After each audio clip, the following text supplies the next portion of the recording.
your products and services, you want to look at things like, how much competition do you have? How does the competition respond to the market? What kind of market share do they have? How do you differentiate your product, and what does that mean in the way of image and status?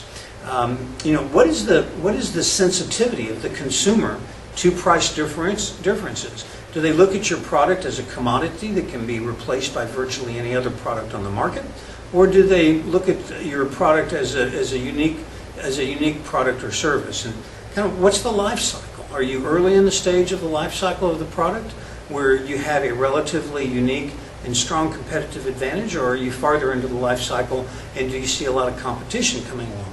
What kind of pricing structure do you want to implement? Do you want to have a skimming process, price structure, where you take as much money out of the market as you can? Market penetration, where you lower your price as much as possible to to get as much market share as you possibly can? What's your pricing strategy?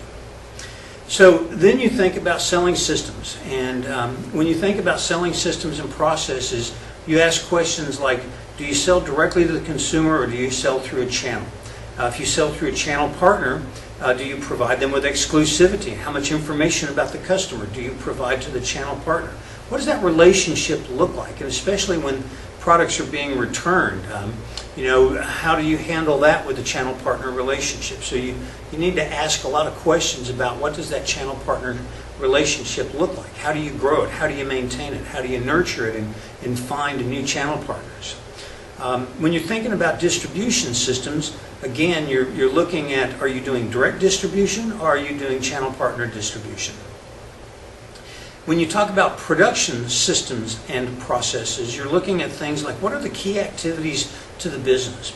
Key activities would be things like, for example, with Walmart, without a doubt, inventory management is one of their critical key competencies. They have wonderful, tremendous logistics systems with just-in-time delivery and distribution points around the United States, and tremendous volume pricing or purchasing power. So they are able to completely control the logistics chain from the manufacturer to their store point, so that they get a highly efficient inventory management process.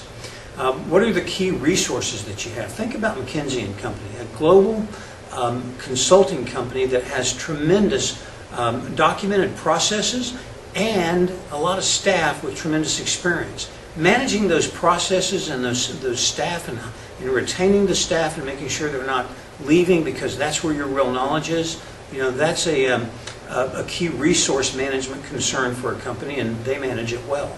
Then you have partner networks. Think about airline companies.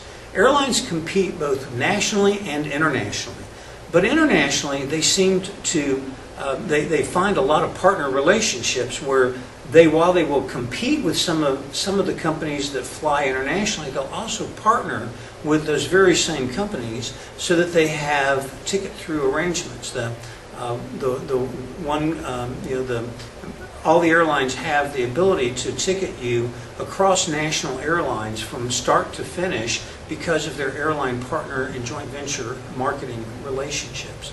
So what are your production systems and processes look like?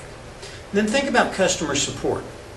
Customer service automation can be handled in a number of ways, and you certainly want to provide high quality customer support, but there's different types of support for different types of services.